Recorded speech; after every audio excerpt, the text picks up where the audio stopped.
ശ്രീകുമാർ, സാധാരണ രമേശ് ചെന്നിത്തല എത്രയൊക്കെ അഭിപ്രായ വ്യത്യാസങ്ങളുണ്ടെങ്കിലും പരസ്യമായി പറയുന്നതിലൊരു മിതത്വം കാട്ടുന്നയാളാണ് അദ്ദേഹം. മറ്റു പല കോൺഗ്രസ് നേതാക്കൾ, ഇപ്പോൾ കെ മുരളീധരനെ പോലെയൊന്നും അങ്ങനെ പറയുന്നയാളല്ല. അല്പം വി ഡി സതീശനെ ഒന്ന് പ്രകോപിപ്പിച്ചാൽ അദ്ദേഹം കുറച്ചുകൂടി പല രൂപത്തിൽ പറഞ്ഞു കളയും. അതൊക്കെ പല വിവാദങ്ങളായ അനുഭവങ്ങളൊക്കെ നമ്മുടെ മുമ്പിലുണ്ട്. പക്ഷേ അപ്പോഴും ഇത്തരം കാര്യങ്ങളൊരു മിതത്വം പാലിക്കുന്ന രമേശ് ചെന്നിത്തല ഇന്ന് പരസ്യമായി അദ്ദേഹത്തിന് അക്കാര്യത്തിലുള്ള അദ്ദേഹത്തിൻ്റെ ചില റിസർവേഷൻസ്, അല്ലെങ്കിൽ അദ്ദേഹത്തിൻ്റെ ചില പ്രതിഷേധമെന്നോ അല്ലെങ്കിൽ പരിഭവമെന്നോ ഏത് കാറ്റഗറിയിൽ വേണമെങ്കിലും ഉൾപ്പെടുത്താം.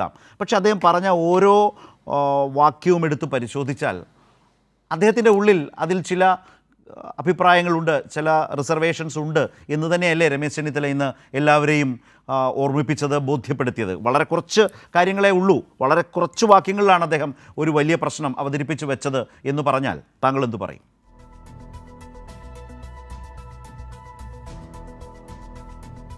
എന്നൊക്കെ ശരത്തെ, കോൺഗ്രസ് ഇങ്ങനെ നേതാക്കൾ എന്തൊക്കെ പറഞ്ഞാലും അത് ജനങ്ങൾ എന്തായാലും ആ കോൺഗ്രസിനെ ഇഷ്ടപ്പെടുന്നുണ്ട്.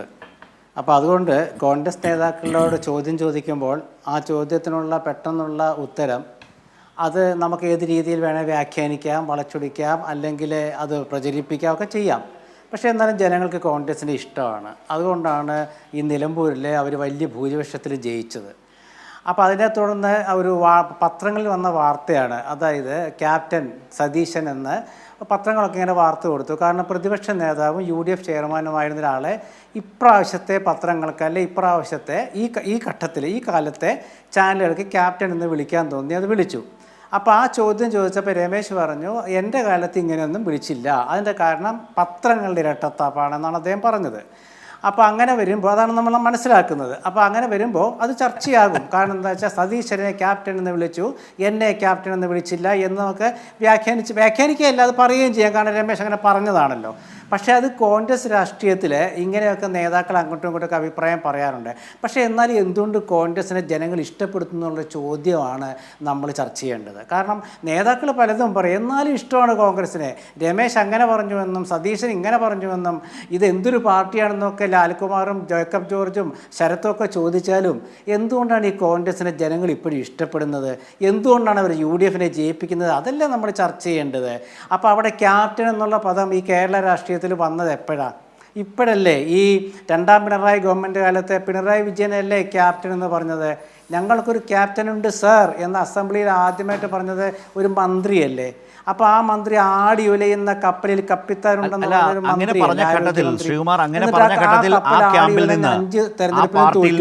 വേറെ ആരെങ്കിലും ഇതുപോലത്തെ ഒരു സമീപനം സ്വീകരിച്ചിട്ടില്ല. അതല്ലേ പ്രശ്നം. ഇപ്പോൾ താങ്കൾ പറഞ്ഞ പോലെ ജനങ്ങൾ അങ്ങനെ വല്ലാതെ ഇഷ്ടപ്പെട്ട് ജയിപ്പിക്കുമ്പോൾ ഇങ്ങനെ ഒരു മുറുമുറുപ്പുണ്ട്, അല്ലെങ്കിൽ തമ്മിൽ ചില അലോഹ്യങ്ങളുണ്ട് എന്ന് പറയുന്നത് ഒരു ലീഡർഷിപ്പ് ക്വാളിറ്റിയാണോ? അത് ഒരു ലീഡർഷിപ്പിനകത്തെ വ്യത്യസ്ത പ്രശ്നങ്ങൾ അല്ലെങ്കിൽ ഭിന്നത, അല്ലെങ്കിൽ മുറുമുറുപ്പ്, അലോഹ്യം, എങ്ങനെയും ആവട്ടെ, അത് നിങ്ങളീ പറഞ്ഞ പോലെ ജനങ്ങൾ അങ്ങനെ ഇഷ്ടപ്പെട്ട് ജയിപ്പിക്കുമ്പോഴും അതൊന്നും മാറ്റിവെക്കാൻ കഴിയുന്നില്ലല്ലോ. അത് കുറെ കൂടി മൂർധന്യത്തിലെത്തുക, അല്ലെങ്കിൽ പൊന്തി വരികയല്ലേ?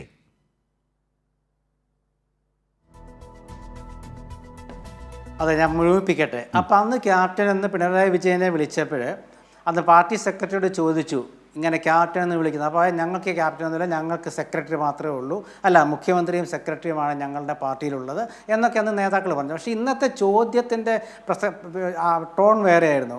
സതീശനെ എന്തുകൊണ്ട് ക്യാപ്റ്റൻ എന്ന് വിളിക്കുന്നു വെച്ചപ്പോൾ അത് രമേശിന് ഉത്തരം പറഞ്ഞു, അത് നമുക്ക്.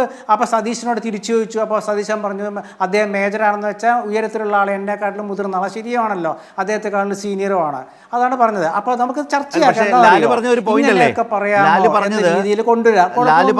ശ്രീകുമാർ, ലാല് പറഞ്ഞത് ഇതെല്ലാം അദ്ദേഹം നയിച്ച് അദ്ദേഹം നിലമ്പൂരിലൊരു വിജയത്തിന് അദ്ദേഹം ക്രെഡിറ്റ് അവകാശപ്പെടുന്നില്ലെന്ന് പറയുമ്പോഴും അദ്ദേഹത്തിൻ്റെ പെരുമാറ്റത്തിലും അദ്ദേഹം പ്രതികരിക്കുന്നതിലുമൊക്കെ അതടങ്ങിയിട്ടുണ്ട് എന്നതിൻ്റെ ഒരു തോന്നലാണ് ലാല് പ്രകടിപ്പിച്ചത്. അങ്ങനെ അത് മനസ്സിലുള്ളത് കൊണ്ടല്ലേ ശരി, അങ്ങനെയെങ്കിൽ ആയിക്കോളൂ എന്നൊരു ഉദാര മനോഭാവം വി ഡി സതീശൻ കാണിച്ചാലും അദ്ദേഹത്തിൻ്റെ മനസ്സിലിരിപ്പ് മറ്റൊന്നാണ് എന്നീ മേജർ പ്രയോഗത്തിലൂടെ ആളുകൾക്ക് മനസ്സിലാവുന്നു എന്നല്ലേ ലാല് പറഞ്ഞത്.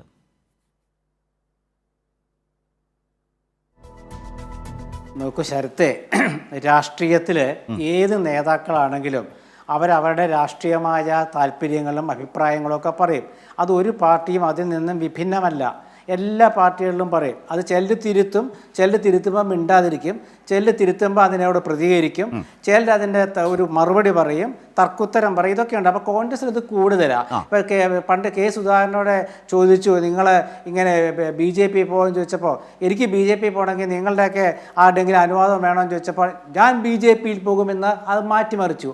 അതുപോലെ ഇത്തവണ നമ്മുടെ ഗോവിന്ദൻ മാഷോട് ഒരു ലേഖകൻ, ഒരു മാതൃഭൂമി ലേഖകൻ ചോദിച്ചു ഈ RSSനെ കുറിച്ച് പറഞ്ഞപ്പോൾ, അത് വിവാദമല്ലേ ആകില്ലേ മാഷെ ചോദിച്ചപ്പോൾ, എന്ത് വിവാദം അത് സത്യമല്ലേ എന്ന് ചോദിച്ചു. അപ്പോൾ അതൊക്കെ പെട്ടെന്ന് സ്പോണ്ടേനിയസ് ആയിട്ട് വരുന്നതാണ്. നേരെ മറിച്ച് മാഷൊന്ന് ആലോചിച്ചിരുന്നെങ്കിൽ അത് എന്ത് വിവാദം, എനിക്കെന്താ, ഞാൻ സത്യമല്ലേ പറഞ്ഞെന്നൊക്കെ പറയില്ല. അപ്പോൾ ഈ നേതാക്കളോട് ചോദ്യം ചോദിക്കുന്നതും അതിന് ഉത്തരം പറയുന്നതൊന്നും നമുക്കൊരു തർക്ക വിഷയമല്ല. പക്ഷേ ഇവിടെ നമുക്ക് ചർച്ച ചെയ്യുന്നത് കൈരളിയാണ് പറയുന്നത്. അതായത് എന്ത് തർക്കം കോൺഗ്രസിൽ ഇപ്പോൾ ഉണ്ടെങ്കിൽ അതെ ഈ ചോദ്യങ്ങൾ ഉത്തരങ്ങളും ഒക്കെ രാഷ്ട്രീയത്തിൽ വരുമ്പോഴും അതെ ചോദ്യങ്ങൾ ചോദിക്കുന്നതും ഉത്തരങ്ങൾ ഉണ്ടാകുന്നതും ഒക്കെ രാഷ്ട്രീയത്തിൽ വേണമല്ലോ. ചോദ്യം ചോദിച്ചാൽ ഉത്തരം തരണം, അല്ലാണ്ട് ഒളിച്ചോടരുത്. അല്ലാണ്ട് ചോദ്യത്തെ ഭയന്ന് നമ്മൾ മാറി നിൽക്കരുത്. ചോദ്യങ്ങളെ നേരിടണം, ഉത്തരം പറയും. ആ ഉത്തരം ചിലപ്പോൾ ചിലർ വ്യാഖ്യാനിക്കും, വ്യാഖ്യാനങ്ങൾ വരണം. അപ്പോഴും ജനങ്ങൾ എന്തുകൊണ്ടാണ് ഈ നേതാക്കളെ രമേശിനെയും സതീശിനെയും ഒക്കെ ഇഷ്ടപ്പെടുന്നത് എന്നുള്ളത് കൂടി നമ്മൾ ചർച്ച ചെയ്യും. അല്ല, എന്താ ചിരിച്ചത്? അദ്ദേഹം പറഞ്ഞപ്പോൾ താങ്കൾ ചിരിക്കുകയും കൈ ഉയർത്തുകയും ചെയ്തുകൊണ്ടാണ്. ഈ ശേഷം ഞാൻ ജേക്കബ് ജോർജിലേക്ക് വരാം. അല്ല, ഇവിടെ ഈ BJP RSSുമായി ബന്ധപ്പെട്ട ഒരു വിഷയത്തിൽ അദ്ദേഹം പറഞ്ഞ ഒരു കാര്യമാണ് എനിക്ക് രസകരമായി തോന്നിയൊരു കാര്യമാണ്. If I want I will go with BJP എന്ന് പറയുന്ന സ്റ്റേറ്റ്മെൻറ്റിനെ ഈ സൈഡിൽ കൂടെ ഗോവിന്ദൻ മാസ്റ്റർ വഴി അതിനെ അങ്ങ് റെഗുലറൈസ് ചെയ്തല്ല അപ്രോപ്രിയേറ്റ് ചെയ്ത് എടുത്തേക്കാവുന്നുള്ള ഒരു ശ്രീകുമാറിയുടെ ബുദ്ധിയുണ്ടല്ലോ, അതാണ് ഞാൻ ആലോചിച്ച് ചിരിച്ചത്. അത് വേണ്ട കാര്യം. നമുക്ക് ഗോവിന്ദൻ മാസ്റ്റർ പറഞ്ഞതുമായി ബന്ധപ്പെട്ട വിഷയത്തിൽ ഈ ജനങ്ങളോട് വിശദീകരിക്കാൻ വ്യക്തമായി നമ്മുടെ ഈ കാര്യമുണ്ട്. കാര്യം സുധാകരനോട് ചോദ്യം ചോദിക്കുന്നത്, നിങ്ങൾ ഇവിടെ ക്ഷീണിതനായിരിക്കുന്ന കോൺഗ്രസിനകത്ത് അവിടെ സ്ഥാനമാനമില്ലാതെ ഓടി നടക്കുന്ന സുധാകരൻ്റെ അടുക്കലാണ് ആ ചോദ്യം ചോദിക്കുന്നത്. ഗോവിന്ദൻ മാസ്റ്റർ ആ പറയുന്ന അഭിലാഷ് മോഹന് കൊടുത്തതിനകത്ത് തന്നെ RSSനെ നിശിതമായി വിമർശിക്കുന്ന ഒരാളാണ്. അത് കേൾക്കുന്ന ഒരാൾക്ക് നമ്മൾ സാധാരണ ഒരു ഓപ്പൺ മൈൻഡോടുകൂടി ഇരിക്കുകയാണെങ്കിൽ നമുക്ക് മനസ്സിലാവും ഗോവിന്ദൻ മാസ്റ്റർ എന്താ അത് ഉദ്ദേശിച്ചതെന്ന്. കാര്യം എന്താ, അത് അടിയന്തരാവസ്ഥ കാലത്ത് ഈ പറയുന്ന ഇന്ത്യ കണ്ടിട്ടുള്ളതിൽ സ്വതന്ത്ര ഭാരതത്തിൽ ഏറ്റവും വലിയ ഫാസിസ്റ്റ് സർക്കാർ ഏതാന്ന് ചോദിച്ചാൽ ഈ നരേന്ദ്രമോദിയുടെ സർക്കാർ പോലും അല്ല. അത് 42ാമത്തെ അമെൻമെൻറ്റ് വരെ കൊണ്ടുവന്ന് ഈ രാജ്യത്തിൻ്റെ എല്ലാ ഭരണഘടനാ മൂല്യങ്ങളെയും നശിപ്പിച്ച ഇന്ദിരാഗാന്ധിയുടെയാണ്. ഞാൻ ഈ ഇരിക്കുന്ന പോയിന്റിൽ ഏറ്റവും കൂടുതൽ വിമർശിക്കുന്ന ആള് നരേന്ദ്രമോദി ആയിരിക്കുമ്പോൾ തന്നെ ഇന്ദിരാഗാന്ധി 70കളിൽ ചെയ്തതിൻ്റെ 4/1 ഇപ്പോഴും നരേന്ദ്രമോദി ചെയ്തിട്ടില്ല എന്ന് പറയാൻ എനിക്ക് ഒരു മടിയില്ലാത്ത ഒരാളാണ്. കാര്യം ഇന്ദിരാഗാന്ധി അത്രത്തോളം ഈ രാഷ്ട്രീയത്തെ, ഈ ഭരണഘടനയെ ഇല്ലാതാക്കിയ ഒരാളാണ്. 42nd അമെൻമെൻറ്റ് എടുത്തെടുത്ത് വായിച്ചാൽ മനസ്സിലാവും അതിനകത്ത് അപകടം.